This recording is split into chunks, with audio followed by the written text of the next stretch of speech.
রাজীব খান, তারপরে ওই জায়গায় কিডন্যাপ ছিল, রাজীব খান রে হাতুড়া দিয়ে মারছে, মারার পরে ওর গলায় ছুরি ধরে বলছে তোরই সুন্দরী বরে, হজরত বলছে তো সুন্দরী বরে বল আর কি আমার 2 লাখ টাকা নিয়ে নিয়ে আসতে।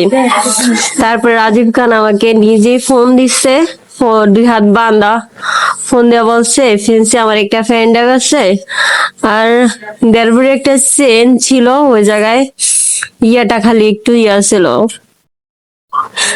কয়টা সুট ছিল এতটুকুই, ওটা বলছে।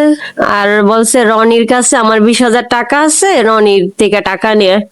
তুই আমি রিমাপুরে জিজ্ঞাসা করলাম, আমি বলছি রিমাপু ইয়া রনি ভাই কোথায়, কয় বাসায় নাই আর কি। তারপরে আমার আমাকে বলছে 2টা ভাই আসতেছে তুমি আইসো, ছোট 2টা ভাই আসতেছে অটোতে। তা আমি আর কি আমি দরজা খুললাম 10টার পরে, দরজা খুললাম 9টা 45 প্লাস 10টার মতোই হবে, দরজা খুললাম।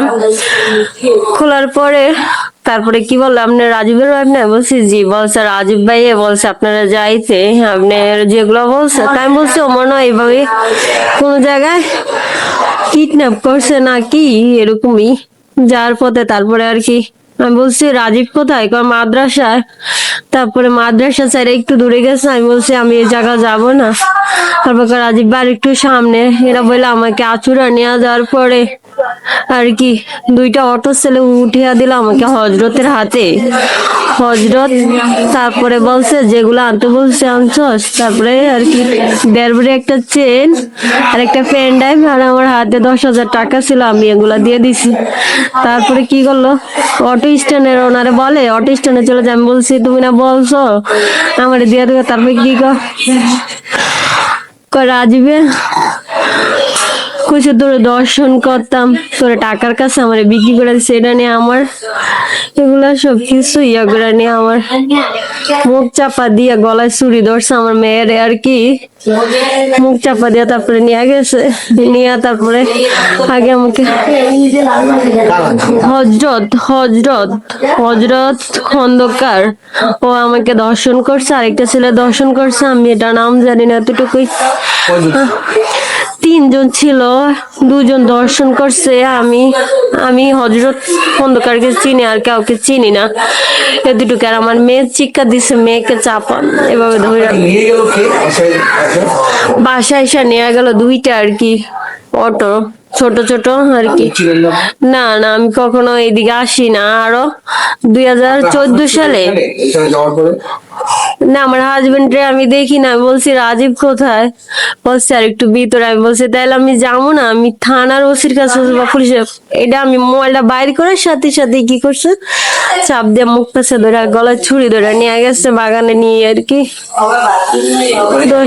রাতে চিকারে আলাপ পায় এই জায়গায় আসছি, তারপরে মহিলাকে একটু ছেঁড়া কাপড় চোপড়, পুরুষটা কান্তা ছিল, তার বাচ্চাটা কান্তা ছিল, আমরা সকলে আইসা তারা উদ্ধার করে নিয়ে ওই বাড়িতে একটু রাখছিলাম। বৃষ্টির কারণে অনেক বৃষ্টিতে ছিল, মহিলাটা সেন্সলেস অবস্থায় ছিল। পুলিশ ফোন দিছি 999, তারা একটু বৃষ্টির কারণে আসতে দেরি হয়েছে, এই জন্য ওই বাড়িতে রাখার পরে তারপর তারা আয়ান নিয়ে গেছে। থানাধীন আসরা নামক একটি গ্রামে জৈনক আজিজ ডালির একটি বাগানের ভেতরে একটি মেয়েকে ধর্ষণ করেছে মর্মে 999 সংবাদ পেয়ে আমাদের সদর সার্কেল, আমি নিজে এবং আমাদের বজেশ্বর আইসি সহ অফিসার ফোর্স সহ ঘটনাস্থলে উপস্থিত হয়ে ভিকটিম এবং ভিকটিমের স্বামীকে আমরা হেফাজতে নিই। তো প্রাথমিকভাবে যেটা জানা গেছে যে তাদেরকে আটিপাড়া, ভিকটিমের স্বামীকে আটিপাড়া থেকে তুলে এনে এই বাগানে তাকে বেঁধে রাখে। পরবর্তীতে ভিকটিমকে একটা অটো গাড়িতে যোগে আটিপাড়া থেকে আসরা গ্রামে বাগানের ভিতর নিয়ে আসে। আনার পরে 2জনকে বেঁধে রেখে মারধর করে এবং ভিকটিমকে 2জন ব্যক্তি ধর্ষণ করেছে বলে ভিকটিম নিজে প্রকাশ করে, এবং অপরাপর যে সহযোগী আসামিরা ছিল তাদেরকে অভিযান করেছি আমরা। তার মধ্যে সহযোগী 1জন সহ 3জন আমরা গ্রেপ্তার করতে সক্ষম হই। এই বিষয়ে আইনগত ব্যবস্থা প্রক্রিয়াধীন আছে। যে ভিকটিম ছিল, ভিকটিমকে হাসপাতালে আমরা প্রেরণ করি চিকিৎসার জন্য, বর্তমানে ভিকটিম চিকিৎসাধীন আছে।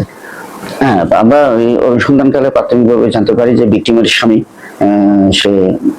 সে এবং যে আসামিরা ছিল তার সাথে মাদকের একটা লেনদেন ছিল, মাদকের বিষয়, সেটা আমরা খতিয়ে দেখছি, প্রাথমিকভাবে যে তথ্যটা পেয়েছি।